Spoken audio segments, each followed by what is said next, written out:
नमस्कार दोस्तों, आप सुन रहे हैं हमारा हिंदी भाषा का कार्यक्रम डेली करंट अफेयर्स अपडेट 29 दिसंबर 2022। मैं हूं आपकी आरजे प्रियंका और बिना किसी देरी के शुरू करते हैं हमारे आज के कार्यक्रम के पहले अपडेट को, जिसका शीर्षक है रक्षा। मेजर जनरल मोहित सेठ ने जीओसी किलो फोर्स का पदभार संभाला।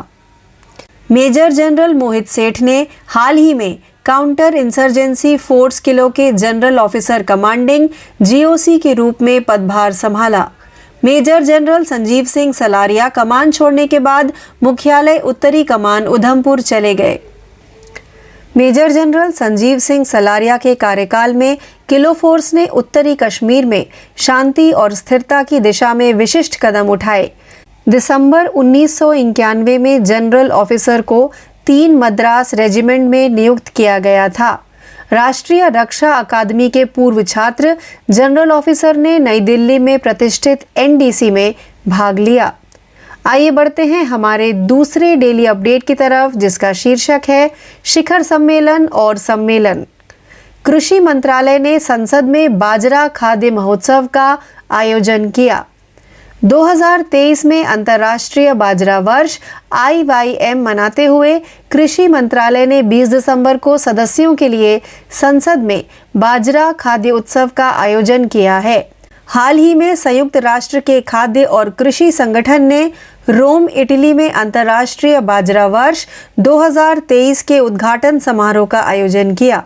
संयुक्त राष्ट्र महासभा UNGCA ने प्रधानमंत्री नरेंद्र मोदी द्वारा 2023 को अंतर्राष्ट्रीय बाजरा वर्ष के रूप में मनाने के प्रस्ताव को स्वीकार कर लिया।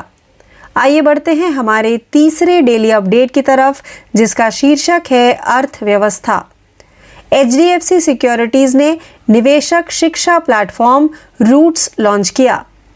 प्रमुख भारतीय stock brokerage firm HDFC securities ने व्यापक निवेशक शिक्षा और बाजार विश्लेषण प्रदान करने वाला एक समर्पित प्लेटफॉर्म रूट्स लॉन्च किया है।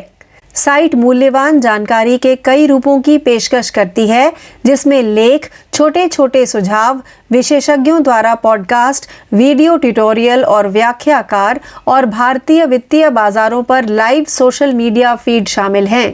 प्लेटफॉर्म की सबसे बड़ी खासियत यह है कि यह ऐसी सामग्री तैयार करता है जिसे वर्तमान या संभावित निवेशकों और व्यापारियों के द्वारा गूगल पर खोजा जा रहा है।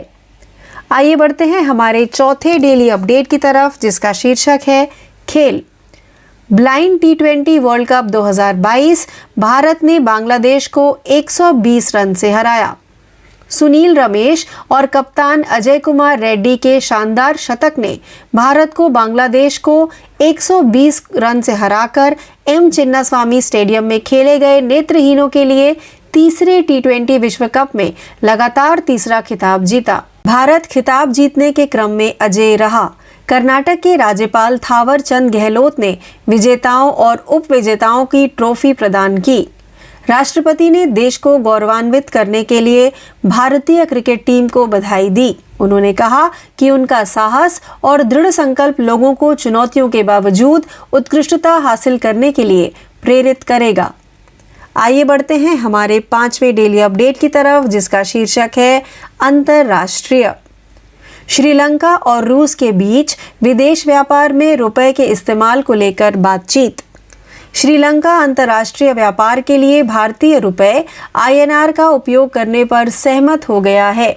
इससे कुछ दिन पहले भारत सरकार ने कहा था कि वह उन देशों को भारतीय रुपया व्यापार निपटान तंत्र के दायरे में लाने के तरीकों पर विचार कर रही है, जिनके पास डॉलर की विशेष रूप से कमी है। गंभीर आर्थिक संकट और डॉलर की कमी लगभग 1 साल से श्रीलंका पर भारी पड़ रही है। श्रीलंकाई बैंकों ने कथित तौर पर विशेष वोस्ट्रो रुपया खाता या SVRA नामक विशेष रुपया व्यापार खाता खोला है INR में व्यापार के लिए। रूस भी भारतीय रुपया व्यापार निपटान तंत्र का उपयोग करने वाले पहले देशों में से एक होने की उम्मीद है। आइए बढ़ते हैं हमारे छठवें डेली अपडेट की तरफ, जिसका शीर्षक है शिखर सम्मेलन और सम्मेलन। केंद्रीय मंत्री जितेंद्र सिंह ने सुशासन सप्ताह 2022 का किया उद्घाटन। केंद्रीय मंत्री डॉक्टर जितेंद्र सिंह ने नई दिल्ली के विज्ञान भवन में सुशासन सप्ताह 2022 का उद्घाटन किया। मंत्री ने पूर्व प्रधानमंत्री अटल बिहारी वाजपेयी की जयंती मनाने के लिए 5 दिवसीय प्रशासन गांव की ओर एक राष्ट्रव्यापी अभियान भी शुरू किया। अभियान के तहत ऑनलाइन सेवा वितरण के लिए देश भर के जिला कलेक्टरों द्वारा चिन्हित लगभग 3120 नई सेवाओं को जोड़ा जाएगा। अरुणाचल प्रदेश के मुख्यमंत्री पेमा खांडू ने कहा कि उनकी सरकार हर तरह की सेवा प्रदान करने में कोई कसर नहीं छोड़ेगी। आइए बढ़ते हैं हमारे 7वें डेली अपडेट की तरफ, जिसका शीर्षक है नियुक्ति। महान एथलीट पीटी उषा राज्यसभा में उपाध्यक्ष पैनल के लिए मनोनीत। राज्यसभा के सभापति जगदीप धनखड़ ने दिग्गज पूर्व एथलीट और सांसद पीटी उषा को उच्च सदन में उपाध्यक्षों के पैनल में नामित किया है। सदन में इसकी घोषणा करते हुए श्री धनखड़ ने कहा, यह पहली बार है जब किसी मनोनीत सदस्य को वाइस चेयरमैन पैनल में नियुक्त किया गया है। उनके साथ वाईएसआरसी के सांसद विजय साई रेड्डी को भी उम्मीदवार बनाया गया है। अध्यक्ष और उपाध्यक्ष दोनों की अनुपस्थिति में पैनल के सदस्य सदन चलाते हैं। पीटी उषा को हाल ही में भारतीय ओलंपिक संघ का अध्यक्ष भी चुना गया था। आइए बढ़ते हैं हमारे 8वें डेली अपडेट की तरफ, जिसका शीर्षक है निधन। लांस नायक भैरों सिंह राठौर का निधन। 1971 के भारत पाकिस्तान युद्ध के बीएसएफ के दिग्गज भैरों सिंह राठौर, जिनकी राजस्थान के लोंगेवाला पोस्ट पर बहादुरी को अभिनेता सुनील शेट्टी ने बॉलीवुड फिल्म बॉर्डर में चित्रित किया था, का 81 वर्ष की आयु में जोधपुर में निधन हो गया।